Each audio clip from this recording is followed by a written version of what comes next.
செத்தாலும் உயிர் உள்ள வரைக்கும் நான் ஆர்சிபிக்காக விளையாடுவேன் அப்படின்னு சொல்லிட்டு விராட் கோலி சொல்லியிருக்காரு. ஜெயிச்சதுக்கான முக்கியமான காரணம் தமிழன் டிகே தான் அப்படின்ற மாதிரி சொல்லியிருக்காங்க. அடுத்த வருஷம் புவனேஸ்வர் குமாரை வந்து வெளியில் விடுவாங்களா? இன்னைக்கு மேட்ச் நடந்த எல்லா விஷயத்தையும் சூப்பராகவே பார்த்துடலாம். ஹாய் மக்களே, நான் உங்க ஷாம். நிறைய பேர் வீடியோ பார்க்குறீங்க, லைக் அண்ட் சப்ஸ்கிரைப் பண்ணிட்டு பார்த்தீங்கன்னா ரொம்பவே சந்தோஷமாக இருக்கும். 18 வருஷம் தவத்துக்கு அப்புறமேட்டு பார்த்தீங்கன்னா ஆர்சிபி வந்து கோப்பையை வந்து ஜெயிச்சிருக்காங்க. கடைசியில் ரஜத் பட்டிதார் சொல்லியிருப்பார், ஈசாலா கப் நமதே அப்படின்ற மாதிரி சொல்லியிருப்பார். அந்த ஒரு வார்த்தையை கேட்டு பார்த்தீங்கன்னா கோலி வந்து பார்த்தீங்கன்னா அவ்வளோ ஒரு இதாக இருந்தது. ஏன்னா எவ்வளோ ஓட்டி இருப்பாங்க. லாலிபப்ல ஆரம்பிச்சு குருசாமிலேருந்து எவ்வளவு காமெடிகள், எவ்வளோ போட்டு அடின்னு அவங்க அடிச்சிருப்பாங்க.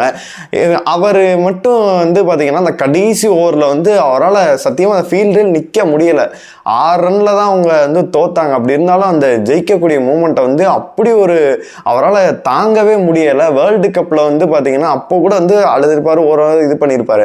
ஆனால் 17 வருஷமாக எவ்வளோ ஒரு இது இருந்திருக்கும், எவ்வளோ ஒரு பெயின் இருந்திருக்கும் பார்த்தீங்கன்னா அதை வந்து வெளிப்படுத்திட்டாரு அப்படின்னே சொல்லலாம். முக்கியமான காரணம் பார்த்தீங்கன்னா குணால் பாண்டியா அவர்களும் ரஜத் பட்டேலோட கேப்டன்சியாக இருக்கட்டும் டீமாக சேர்ந்து பார்த்தீங்கன்னா பர்ஃபார்ம் பண்ணாங்க. ஒவ்வொரு மேட்ச்லையும் ஒவ்வொருத்தர் பார்த்தீங்கன்னா பர்ஃபார்ம் பண்ணியிருப்பாங்க. ஜித்தேஷ் சர்மா, ரொமாரியோ ஷெஃபர்டு, ஹெய்சல்வுட், புவி, இந்த மாதிரி எக்கச்சக்க பேர் பார்த்தீங்கன்னா டீமாக பர்ஃபார்ம் பண்ணி இந்த இடத்துக்கு வந்து பார்த்தீங்கன்னா கொண்டு வந்திருக்காங்க. ஏண்டா மும்பையை போட்டு அந்த அடி அடிச்சிங்க, இங்கே ஏதாச்சும் சோக் ஆகிட்டீங்களான்னு சொல்லிட்டு மும்பை ஃபேன்ஸ் ஒரு பக்கம் வருத்தப்படுறாங்க. சிஎஸ்கே ஃபேன்ஸும் இவங்களுக்கெல்லாம் கப்பா அப்படின்ற மாதிரி பார்த்தீங்கன்னா ஒரு சில பேர் அடின்னு போட்டு அடிச்சிட்டு இருக்காங்க. ஏன்னா ஆர்சிபி ஃபேன்ஸ் அந்தளவு பார்த்தீங்கன்னா வாயை விட்டுருப்பாங்க. ஏன்னா நேற்றெல்லாம் அவங்க தான் அப்படின்ற மாதிரி பார்த்தீங்கன்னா வேற மாதிரி செலிப்ரேட் பண்ணிட்டு இருந்தாங்க. அதெல்லாம் நம்மளால் பார்க்க முடிஞ்சிச்சு. சில்லா தட்டி விடலாம் அப்படின்னு தான் சொல்லணும். கோலி அவர்கள் பார்த்தீங்கன்னா பேசும்போது என்ன சொல்லியிருந்தார் அப்படின்னா, நான் ஆர்சிபி உயிர் உள்ள வரை கடைசி வரைக்கும் பார்த்தீங்கன்னா நான் இந்த டீமுக்காக தான் விளையாடுவேன் அப்படின்ற ஒரு ஸ்டேட்மெண்ட்டையுமே சொல்லியிருந்தாரு. முக்கியமான காரணம் வந்து டிகே அவர்கள் தான், தமிழன் தான் அப்படின்ற மாதிரி அவரையுமே பெருமைப்படுத்தியிருந்தார். இங்கே பல பிரச்சனைகள் போகுது, எது இருந்தாலும் பார்த்தீங்கன்னா டிகே போன வருஷம் வந்து கடைசி மேட்ச் வந்து விளையாண்டுட்டு போவார். இருந்தாலுமே இந்த டீமுக்காக நம்ம கப்படிச்சு கொடுக்கணும்டா அப்படின்னு சொல்லிட்டு ஆக்ஷன்லேருந்து பார்த்தீங்கன்னா இறங்கினார். கரெக்டான பிளேயர்ஸை வந்து பார்த்தீங்கன்னா எடுத்துட்டு இன்னைக்கு பார்த்தீங்கன்னா கப்பையுமே வாங்கி கொடுத்துட்டாரு அப்படின்னே சொல்லலாம். அவரோட பங்கு மிகப்பெரிய ஒரு பங்காகவே இருக்குது. தலைமை அவ்வளோதான் செட்டில்ட் ஆகிட்டான் அப்படின்னு தான் சொல்லலாம். இனிமேல் ஆர்சிபிக்கு எப்போதுமே அவர் வந்து கோச்சாக இருப்பார் அப்படின்னு சொல்லிட்டு நம்ம எதிர்பார்க்கலாம்.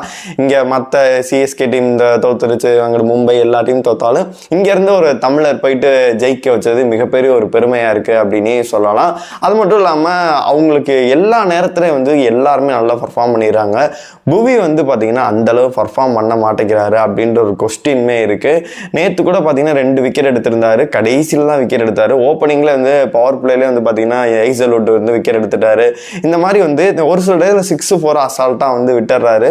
பழைய புவியில் பழைய வேலாயுதம் இல்லை, அதுதான் உண்மை. அதனால் 10 கோடி மேலே ஸ்பெண்ட் பண்ணாங்க. அதனால் அவர் எதுவும் விடுவாங்களா அப்படின்னு கேட்டிங்கன்னா என்னை பொறுத்த வரைக்கும் வாய்ப்புகள் அதிகமாக தான் இருக்குது. ஒரு நல்ல இன்னொரு பவுலர் கூட எடுத்துகிட்டு ஹெய்சல்வுட்டுக்கு சப்போர்ட் பண்ணுற மாதிரி கூட எடுப்பாங்க. அதை வெயிட் பண்ணி தான் பார்க்கணும். அது ரிடக்ஷன் வீடியோ யாரை உள்ளே எடுக்க போகிறாங்க அதில் வந்து நம்ம தெளிவாகவே பார்த்துடலாம். அதுக்கப்புறமேட்டு பத்ரிநாத் அவர்கள் நேற்று அவருக்கு என்ன காண்டுன்னு தெரியல, அவரோட நிறைய வீடியோக்கெல்லாம் நம்ம பார்க்க முடியுது. ஒரு சில டீம்லாம் உள்ளே வந்தால் வயிற்றுச்சல் பிடிங்க, வயிறுலாம் எரியுங்க அப்படின்ற மாதிரி சொல்கிறாரு. எதுக்கு இவ்வளோ வன்மம் அப்படின்னு சொல்லிட்டு தெரியவே இல்லை. நேற்றுமே வந்து விக்கெட்டு இதெல்லாம் ஆகும்போது பார்த்தீங்கன்னா பின்னாடி உட்காந்து செலிப்ரேட் பண்ணிட்டு இருக்கேன், அதையுமே காமிக்கிறாங்க. ஏன் அதுக்கப்புறமேட்டு நிறையா மேட்ச்சில் பார்த்தீங்கன்னா ரிவ்யூ போங்க ரிவ்யூ இழந்துருவீங்க அப்படின்னு சொல்லிட்டு பார்த்தீங்கன்னா சொல்கிறாரு. நேற்றுமே தமிழ் கமெண்ட்ரி வந்து ஆர்சிபி ஃபேன்ஸ் எல்லாம் பார்த்தீங்கன்னா சத்தியமாக வெறியாக இருப்பீங்க, டிவியை கூட உடச்சிருந்துருப்பீங்க. ஏன்னா இந்த மேட்சுக்குள்ளே அவங்க உள்ளே வரணும் அப்படின்னா இன்னும் ஒரு 10 6 அடிக்கணுங்க அப்படின்னு சொல்லிட்டு அவங்களுக்கு பஞ்சாப்க்கு சப்போர்ட் பண்ணுறதா இருக்கட்டும், அந்த மாதிரி ஒன் சைடாகவே தான் அவர் பேசிக்கிட்டே இருக்காரு. பார்த்தீங்கன்னா ஆர்சிபிக்கு சப்போர்ட்டே பண்ண நீங்க சப்போர்ட் பண்ணலாட்டி கூட உங்களோட வன்ம குடோனை எதுக்கு நீங்க காட்டுறீங்க அப்படின்னு சொல்லிட்டு தான் நம்மளுக்கு வந்து இதா இருக்கு. ஃபேன்ஸ் அடிச்சுக்கலாம், ஒரு சில வந்து ரிவ்யூவர்ஸ் வந்து பார்த்தீங்கன்னா இந்த மாதிரி சப்போர்ட் பண்ணி பேசலாம், அதெல்லாம் பண்ணலாம். ஆனால் நீங்கள் வந்து பார்த்தீங்கன்னா இப்போ விராட் கோலிக்கு உங்களுக்கு ஒரு இது நட்பு இருக்கலாம், இல்லை டீமோட நட்பு இருக்கலாம். அது மட்டும் இல்லாமல் பார்த்தீங்கன்னா ஒரு கமெண்ட்ரேட்டராக இருக்கீங்க. அப்படி இருக்கும்போது நேற்று நைட் நான் பார்க்கும்போது 66 கோடி பேர் வந்து பார்த்தீங்கன்னா ஃபைனல் பார்த்துட்டு இருக்காங்க. இந்த மாதிரி எல்லா மேட்சும் 30 கோடி 40 கோடி குறையாம தெரியாமல் பார்க்குறாங்க, உங்களை எப்படி கேவலமாக நினைப்பாங்க, அதெல்லாம் நீங்கள்லாம் எதையுமே எடுத்துக்கவே மாட்டேங்கிறீங்க. நீங்கள் ஈஸியாக பார்த்தீங்கன்னா உங்களோட வன்மத்தை கக்கிட்டு இருக்கீங்க அப்படின்னு தான் சொல்லணும். எப்படி தலைவா இப்படி இருக்க அப்படின்னு சொல்லிட்டு எனக்கே ஆச்சரியமாக இருந்துச்சு. ஒரு மேட்ச் 2 மேட்ச் எக்ஸாம்பிள் நீங்கள் பார்க்க வேணாம், பல மேட்ச் நீங்கள் பாருங்கள் அவரோட எல்லா வன்மத்தையுமே கக்கி இருப்பார். ஒரு டீமுக்கு நீங்கள் சப்போர்ட் பண்ணுங்க, ஃபேன்ஸ் அடிச்சுக்கிறாங்களா பிரச்சனை கிடையாது, வேற யாரா நீங்கெல்லாம் அப்படி பண்ணலாமா அப்படின்ற ஒரு விஷயம் தான் நம்மளுக்கு வந்து கேட்க தோணுது. பண்ணுவாரான்னு தெரில, அடுத்த சீசன் இதே மாதிரி தான் பண்ணிட்டு இருப்பாரு. அவருக்கு தெரிஞ்ச ஒரு 5 வேர்டு காத்துல, அது 6 போகுது, ஆர்சிபி அவங்க அடிக்கிற பால் காத்துலங்கிறாரு. அவருக்கு என்ன மனசுலன்னா கேட்ச் விழுவணும், ஆர்சிபி அப்படியே சோக்காகி இந்த தடவையும் பார்த்தீங்கன்னா கேவலப்படணும்னு தான் நினச்சிட்டு இருக்காரு. என்ன பண்ணுறாருன்னு சொல்லிட்டு நம்ம வெயிட் பண்ணி தான் பார்க்கலாம். அடுத்த சீசன் என்னை பொறுத்த வரைக்கும் ஆர்சிபியை பொறுத்த வரைக்கும் டீம் வந்து சூப்பராகவே செட் ஆயிருச்சு.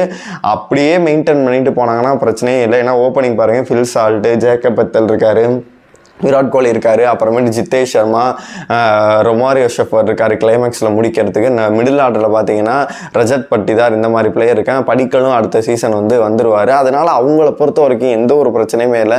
பவுலிங்கில் புவிக்கு பதிலாக வேற யாராச்சும் ஆல்டர்னேட்டிவ் எடுத்தாங்க அப்படின்னா இன்னுமே அவங்களுக்கு சூப்பராகவே இருக்கும். ஏன்னா நீங்கள் ஒரு சில பேர் புவி ஃபேன்ஸ் கூட திட்டலாம், நீங்கள் நல்லா எடுத்து பாருங்கள், அவர் எக்கனாமிக்கலாக ரொம்ப மோசமாக போடுறாரு. ஒரு மேட்ச் நல்லா ஞாபகம் இருக்குது, எக்ஸாக்டாக மும்பையோட யாரோடையான்னு தெரில, 22 ரன் கொடுத்தாரு 18வது ஓவரில். அவர் அப்படிலாம் கொடுக்கவே மாட்டார், வேற மாதிரி லென்த்தை மாற்றி மாற்றி போட்டுக்கிட்டு இருக்காரு. அதனால பழைய புவி இல்லை, அதனால வேற யாரும் எடுத்தா கூட நல்லா இருக்குமா அப்படின்னு சொல்லிட்டு தான் என்னோட தனிப்பட்ட கருத்தாக இருக்குது. உங்களோட கருத்துக்களை வந்து கமெண்ட் பாக்ஸில் சொல்லுங்கள். அது மட்டும் இல்லாமல் நம்ம அடுத்தடுத்து பார்த்தீங்கன்னா மும்பை வந்து ரிட்டன்ஷன் வீடியோ அதெல்லாம் வந்து போடலான்ட்டு யாரை வந்து அவங்க தக்க வைக்க வாய்ப்புகள் அதிகமாக இருக்குது. அதே மாதிரி பார்த்தீங்கன்னா சிஎஸ்கேலே வந்து நான் முன்னாடியே சொல்லியிருந்தேன், ஜேஎஸ்கேல வந்து ஜானி பேஸ்டோ வந்து ஆடிட்டு இருக்காரு. அவருமே பார்த்தீங்கன்னா சிஎஸ்கே வரதுக்கான வாய்ப்புகள் அதிகமாக இருக்குது. நான் ஒரு வீடியோ சொல்லியிருந்தேன், அதாவது அடுத்த வருஷம் நீங்கள் பாருங்கள் சிஎஸ்கேல வந்து அந்த ஓப்பனிங் 5 பேட்ஸ்மேன் எப்படி இருக்க போகிறாங்க அப்படின்னு சொல்லிட்டு ஒரு கற்பனை பண்ணி பாருங்கள். அந்த ரீப்ளேஸ்மெண்ட் அடுத்த 3 பேரும் தரமாக இருக்காங்க. ருத்ராஜும் உள்ளே வந்துட்டாரு அப்படின்னா, ஒரு ஸ்டார் வந்து பவுலர் எடுத்துட்டாங்க அப்படின்னா டஃப்பாகவே இருப்பாங்க. அடுத்த பாருங்கள் ஆர்சிபி செம்ம டஃப்பாக இருக்கும். மும்பை ஒரு சில இப்போ டஃப்பாக தான் இருக்குது, ஒரு சில பிளேயர்கள் அவங்களுமே எடுத்துட்டாங்க அப்படின்னா அவங்களுமே டஃப்பாக தான் இருப்பாங்க. இந்த 3 டீம் வந்து பிளே ஆஃப் வருது அப்படின்னா அடுத்த சீசன் எப்படி இருக்கும், வேற மாதிரி இருக்கும் அப்படின்னு சொல்லிட்டு தான் என்னோட கருத்து. இந்த நேரத்தில் ஸ்ட்ரேயஸ் ஐயருக்கு வந்து நம்மளோட வாழ்த்துக்களை தெரிவிச்சுக்கலாம். டெல்லி அணியை வந்து மும்பைக்கு அணி எதிராக பார்த்தீங்கன்னா ஃபைனல் வரைக்கும் கூட்டு போய் தோற்றுருப்பாரு. போன சீசன் வந்து ஃபைனல் வரைக்கும் எஸ்ஆர்ஹெச் எதிராக கோப்பையை வாங்கி கொடுத்துருப்பாரு. இன்றைக்கி வந்து ஃபைனலில் ரன்னர் அஃபாக இருந்திருக்காரு. அவர் டெஸ்ட்டில் ஃபார்ம் இல்லை, இது இல்லை அப்படின்னு சொல்லிட்டு ஒரு கதைகள் போயிட்டுருக்கு. என்னை பொறுத்த வரைக்கும் ஃப்யூச்சர் இந்தியாவில் ஒரு கேப்டனாகக்கூடிய பொட்டன்ஷியல் உள்ள ஒரு கேப்டன் தான்.